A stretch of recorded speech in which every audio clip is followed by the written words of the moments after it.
Praise the Lord. இயேசுவின் ரத்தம் ஜெயம். தினமும் இயேசு நிகழ்ச்சிக்கு உங்களை கர்த்தராகிய இயேசு கிறிஸ்துவின் நாமத்தில் வரவேற்கிறேன். செய்தியின் தலைப்பு: கர்த்தர் எதிர்பாராத நேரத்தில் வித்தியாசமான முறையில் பதில் கொடுப்பார். ஆதார வசனம் லூக்கா 18:8. சீக்கிரத்திலே அவர்களுக்கு நியாயம் செய்வார். இது வசனம். விசுவாச மக்களே, மேற்கொண்ட வசனத்தை 2 பாகமாக பிரித்து பார்த்தால், ஒரு பகுதி சீக்கிரத்திலே நியாயம் செய்வார் கர்த்தர், 2வது அவர்களுக்கு. எவர்களுக்கு? நமக்குத்தான். பார்ப்போம் எவர்களுக்கு என்று. ஆதி முதல் தேவன் தன் மக்களோடு இடைபடுதல் என்பது எல்லா காலங்களிலும் ஒன்று போல இல்லை. அவர் பதில் கொடுப்பது, உண்மை கொடுக்கும் விதம் வித்தியாசமானது. பொதுவான சத்தியம் தம்மை தேடுகிறவர்களை அவர் வெட்கமடைய செய்வதில்லை. சோர்ந்து போய் இனி அவ்வளவுதான் என்ற நிலையில் இருக்கும்போது பதில் செய்கிறார், பதிலாக நிற்கிறார். ஏன் கடைசி வரை பார்க்க வேண்டும்? கொஞ்சம் முன்கூட்டியே செய்யலாமே. இது நமது ஏக்கம். அவரோ நம் விசுவாசத்தை கொஞ்சம் அசைத்து பார்க்கிறார். கடைசி இனி அவ்வளவுதான் என்ற நிலையிலும் என்னை விசுவாசிக்கிறாயா என்பது. நமக்கு இந்த உறுதித்தன்மை எல்லாவற்றிலும் வேண்டும். நிலைத்திருக்கும் தன்மை, ஆட்டிடியூட் வேண்டும். போய் போய் வருகிற குணமாக இருக்கக்கூடாது. இந்த குணம் வாழ்வின் முன்னேற்றத்திற்கும் பற்றுறுதிக்கும் சவாலாக மாறிவிடும் என்பதனால் இங்கே நாம் அவருடைய பதில் கொடுக்கும் 3 தன்மைகளை பார்க்கலாம். 1, சாத்தான் எல்லாவற்றையும் திட்டம் போட்டு நிறைவேற்றி விட்டான். கடைசியில் அவன் கையிலிருந்து வெடுக்கென்று பிடுங்கினது போல நடக்கக்கூடிய காரியம். சாத்தான் என்ன, யாருமே எதிர்பாராத விதமாக தன் மக்களை காப்பாற்றுவார். தானியேல் 3:17-29 வரை வாசித்துக் கொள்ளுங்கள். அக்கினிக்குள்ளே அந்த 3 போட்டாகிவிட்டது, சாத்ராக், மேஷாக், ஆபேத்நேகோ. ஆனால் அக்கினி அவர்களை தொடவில்லை. கர்த்தர் தாமே அக்கினிக்குள்ளே நுழைந்து வெளியே கொண்டு வந்தார். அப்படி உங்களுக்கு எல்லாம் முடிந்து கோர்ட்டு தீர்ப்பு வந்துவிட்டது. உங்களுக்கு பாதகமாக போட்ட அப்ளிகேஷன் ரிஜெக்ட் ஆகி வந்துவிட்டது. ஹெல்த் டெஸ்ட் ரிசல்ட் எதிர்பாராத உயிர்கொல்லி நோய் என்றும் வந்துவிட்டது என்று பார்ப்போம். அப்படி இருந்தால் கடவுளே வந்தால் இனி நடக்காது என்று சொல்கிறார்களோ, அந்த இடத்தில் நாம் ஆராதிக்கும் தேவன் பூட்டிய வீட்டிற்குள்ளும் நுழைவார், சிங்க கெபியிலும் நுழைவார், பெருவெல்லம் அடித்து கொண்டு போனாலும் பிடித்து இழுத்து வருவார். உங்களுக்கு என்று ஒரு உலகம் உண்டு. அவர்கள் வாயடைத்து இவர்கள் ஆராதிக்கும் தேவன்தான் உண்மையான தேவன் என்று அவர்களையே வாய்விட்டு சொல்லும்படி வைப்பதுமல்ல, உங்களை பார்த்தால் அவர்களுக்கு ஒரு நடுக்கம் பிடிக்கவும் வைப்பார். அந்த தேவர்களை, அந்த 3 பேர்களுடைய பதிலை பாருங்கள். தானியேல் 3:17-18. இப்படி உங்கள் வைராக்கியம் விசுவாசமும் இருக்க வேண்டும். அவர்களுக்கு என்று குறிப்பிட்டேனே, அது இதுதான். அவ்வளவு வைராக்கியமாயிருப்பார்கள் அந்த அவர்கள். அந்த பதம் இங்கே காட்டுகிறேன்.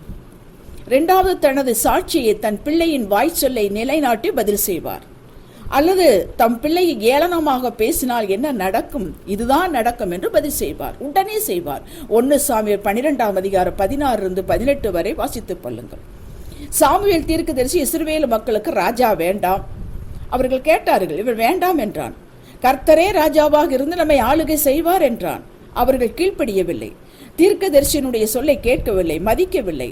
சாமுவேல் சொன்னான், நீங்கள் செய்தது பொல்லாப்பு என்பதை இன்றைய தினமே அறிந்து கொள்வீர்கள். நான் கர்த்தரை நோக்கி விண்ணப்பம் பண்ணுவேன், அப்பொழுது இடி முழக்கங்களையும் மழையும் கட்டளையிடுவார் என்று சொல்லி விண்ணப்பம் பண்ணினான். அன்றைய தினமே கர்த்தர் இடி முழக்கங்களையும் மழையும் கட்டளையிட்டார். ஜனங்கள் எல்லாரும் கர்த்தருக்கும் சாமுவேலுக்கும் பயந்தார்கள்.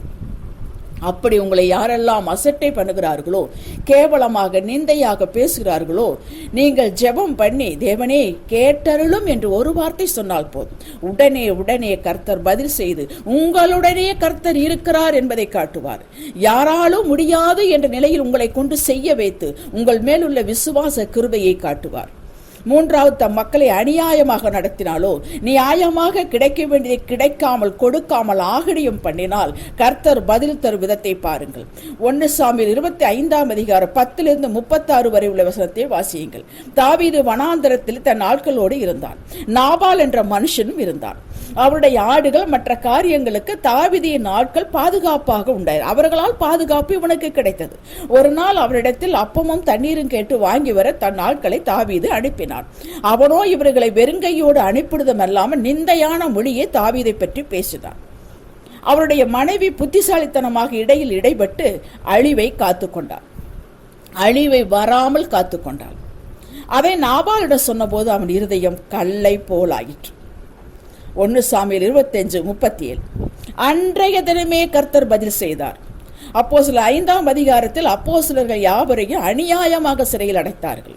அன்று இரவே ஒரு தூதனை அனுப்பி சிறையிலிருந்து வெளியே கொண்டு வந்தார். அப்போஸ்தலர் 5ஆம் அதிகாரம் 17-23 வரை வாசியுங்கள். வெளியே வந்தவர்கள் தேவாலயத்தில் கர்த்தருடைய ஜீவ வார்த்தைகளை பிரசங்கம் செய்து கொண்டிருந்தார்கள். சிறையோ எப்படி இவர்கள் பூட்டினார்களோ அப்படியே பூட்டப்பட்டிருந்தது. உங்களுக்கு வர வேண்டியதை நியாயமாய் கேட்டும் கிடைக்கவில்லையா? அநியாயமாய் குற்றஞ்சாட்டி முழு குடும்ப பிசினஸ் இவைகளை முடக்கி விட்டார்களாம்.